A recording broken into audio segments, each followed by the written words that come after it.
Really excited about first day of practice. We just came up with our players here after we wrapped up, and I told our guys I haven't been around a lot of bad first days, and I certainly still feel that way. Today was not a bad first day. There was great energy, enthusiasm, a lot of buy-in. Obviously, our first chance as coaches to see what our guys do with the ball in their hands. Saw some explosive plays out there on both sides of the ball. Really emphasized at the end of the day that we want to do a great job of owning the ball, but also creating those explosives. So attacking the ball on defense and owning the ball there on the offensive side of the ball. Thought our guys played with a different speed and enthusiasm than we've seen so far, and obviously that's going to happen on day one. So really the challenge for us is to see what we're going to do this next day and what we're going to do the day after that and the day after that. But right now our focus is growth season, spring ball, and we're in a period of growth, looking for opportunity to make tomorrow and the day after that better than today. So that being said, we can open it up for questions. All right, Coach, we'll start with James Carpio from the Oregonian. Dan, just a couple of things on personnel on Jalen Smith. As he left the program, he's not on the roster, and with Boyle, is this just an enrollment timing thing? Will he be post-spring break or post-spring practice entirely? Really just focusing, James, right now on the guys that are here. Eric Scopel, 247 Sports. Coach, I know it's day one and you have a lot of time to kind of get a better idea for what you have, but some attributes maybe that stand out that are strengths for this team, coming into spring and kind of, I guess, what are your goals in these first couple of days? Yeah, overwhelming attribute to me is just the fact that these guys like to compete. There was a little chatter out there between both sides of the ball, and you like to see that a little bit as a coach, but obviously we're on the same team. So our guys play with great enthusiasm and good energy today. But again, to me, it's not about what that looks like on day one. It's really what it looks like on day 15 as we start to shape. You look to see how many mental errors occur out there. Do we have a good understanding of what we're trying to do? And there are certainly some things that we need to clean up, but overall, I would say it was a pretty clean day from an operations standpoint. Just some details we want to continue to work on. Dylan Rubenking, Ducks Digest. Hey, Coach. Anthony Jones was the only true freshman on the roster. I'm just curious your first impressions of him, getting acclimated with the team. I think Anthony found out quick that it really doesn't matter how old you are anymore, right? And one thing I've said, and I've kind of built in my mantra the last couple of years, is if you're good enough, you're old enough. And so Anthony's going out there to work. We don't put freshman on your helmet. We don't put sophomore on your helmet, junior on your helmet. We put you got a jersey number and you got a helmet. So go to work. And Anthony's done a good job of embracing that so far. We don't have unrealistic expectations. He certainly has a lot of areas for growth, but we're also not, babying him along the way. He's coming along really well. He's working really hard, and I think he has super high expectations for himself. So excited to see what he does. Zach Neal, Ducks Wire. Coach, I'm not sure how much you're willing to share or even able to share at this point, but I was wondering if you could offer an update on the health of Coach Don Johnson after his recent medical issue. Yeah, I wish there was some new news right now, but there's not a lot of new news, outside that it's still very serious, and we continue to send, our thoughts and prayers for Don and his family, and, try to stay up to date as we can, but there's not a lot of new news to share right now other than we got to continue to pray for him and his crew. Matt Preem, 247 Sports.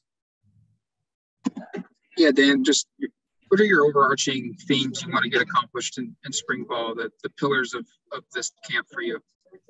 Yeah, ultimately, you want to push competition, and we have to ID quickly some areas of weakness and some strengths, right, to our team. I think we have good personnel, but as your personnel changes, you have to adapt to your personnel.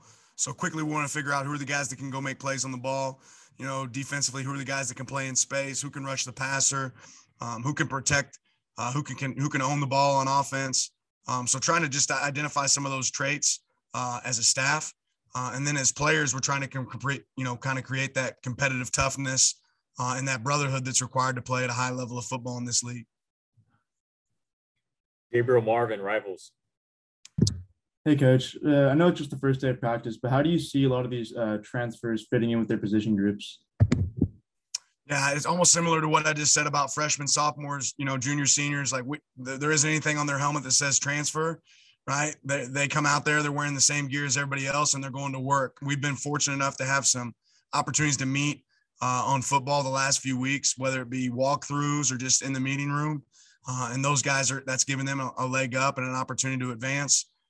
They've done a good job of adapting and hopping right in, but we don't separate those guys. It's not a different group. We throw them in and get them in there to do the work. Jared Denny scooped up. Hey, Coach. Justin Flo looked obviously pretty happy to be out there today. I know it's been a long recovery road for him. I'm just wondering kind of how close he is to full go, if there's any timetable on that. Yeah, continue to assess it. I hate to put a timeline on anything just because if it's up to me, we had him out there yesterday, but we got to do it the right mode and temperament. And like you said, Justin's ready to be out there, ready to roll. And we're going to continue to progress him and work him in as he can. And as he continues to take steps forward, we'll keep pushing the envelope there, but obviously keeping his health and safety at the front of our approach. Jared Mack, 247.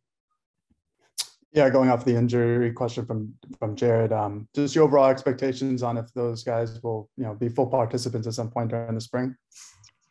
Yeah, my hope is that everybody that's in our program can be able to help. I mean, I think, again, each guy's situation is different, so continue to assess it as it goes. James?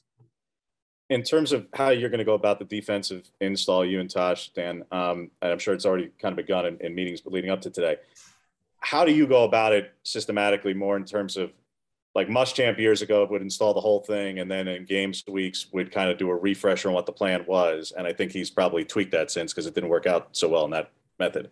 Do you take it more piecemeal? Are you getting to everything here in the spring? Is simulated pressure going to be like a week 3 of spring thing, or is that a fall camp thing? Yeah, we're going to build it, from the ground up. But luckily, I think something that's changed over the last few years is you get the opportunity to do football even before spring ball, whereas before there were some limitations with that. So we've had walkthroughs, we've had some football operation, and I think that's going to help us be able to push the envelope. I've kind of always been a guy that feels like you can, throw it all at them and then we'll see what sticks. But that being said, we're certainly going to be a little bit more limited in our menu than we've been in the past. But today wasn't a super limitation. Today you want to go out there and you want to see your guys play fast. So if we're making a bunch of schematic errors on offense or defense, then we're doing too much. And that wasn't the case. We peeled it back a little bit and did a little less. But we're going to carry, all elements to our defense and all elements to our offense that we think can make us competitive on game day. Eric? There's quite a few guys moving around offense and defense. I won't ask you to address all of them. I'm curious on why 7 maybe is a good fit receiver. Like Triquez was working at safety. Adrian Jackson, Jabril moving back to inside. There are probably more to note, but just some of those decisions and kind of how Jackson Powers Johnson going defense, Jonah Miller going defense. How fluid are those situations? Yeah, every situation's fluid. I think when you see a guy working at one position, sometimes you can be, a little bit. We're not going to throw our head in here and say that there's only a limitation on what one guy can do. So every guy in our program is going to learn multiple positions. They're not going to learn one or the other. We want to have position versatility and be able to play our best 11 in a multitude of ways. Obviously, every decision we make right now is going to be about what's the best interest of Oregon football, right? And then outside of that, where's the best opportunity for these players to make an impact on this team? And we want every guy to be able to make an impact that can make an impact. So some guys could certainly play other positions, but we're starting them right now where we think they can impact Oregon football the best. Tyson Alger, I-5 corridor.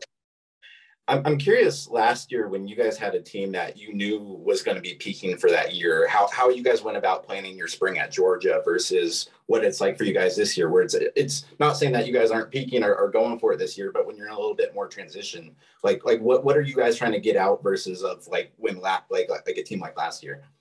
Yeah, honestly, we weren't, you put the goal in front of you and that's that day, right? Our goal today was to be the best version of the Oregon Duck football team that we can be. Last year when I was at Georgia, we didn't start sitting here talking about national championships on that day either. You focus on how can you get better in spring. And again, like I said, our goal here is this is growth season, right? What can we get better at right now? Let's have a grower's mindset.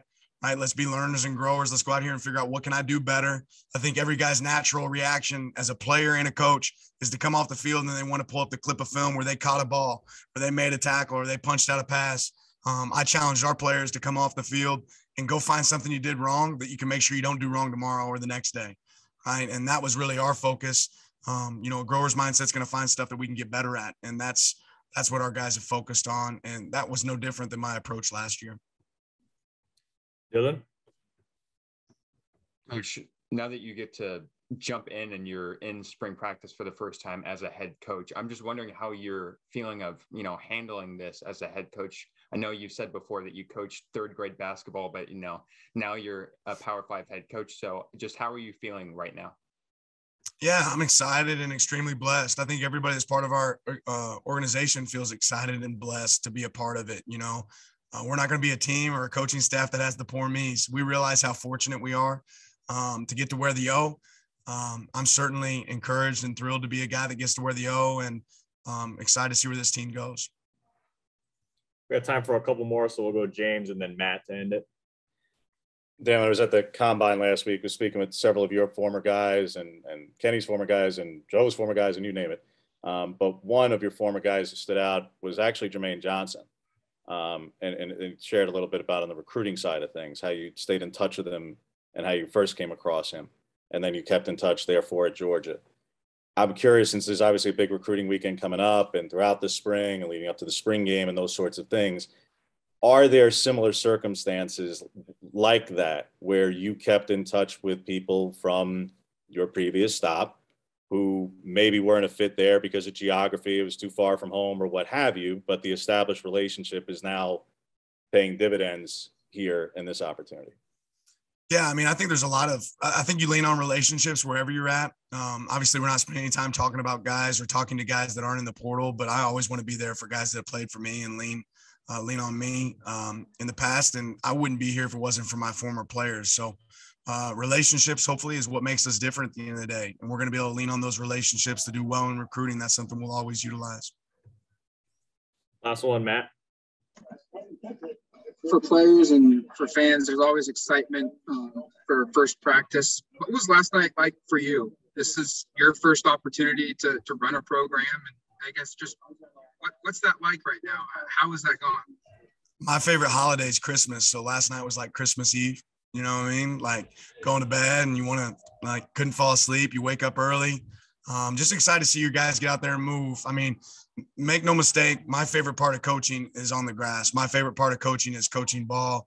When I was a player, I was the weird guy that really loved practice. Like I love the games, but I love practice too. So an opportunity to go out there and get better, that was pretty exciting, for me. And I think it was really exciting for our guys. Like I said, I thought they brought good energy today and we're ready to roll.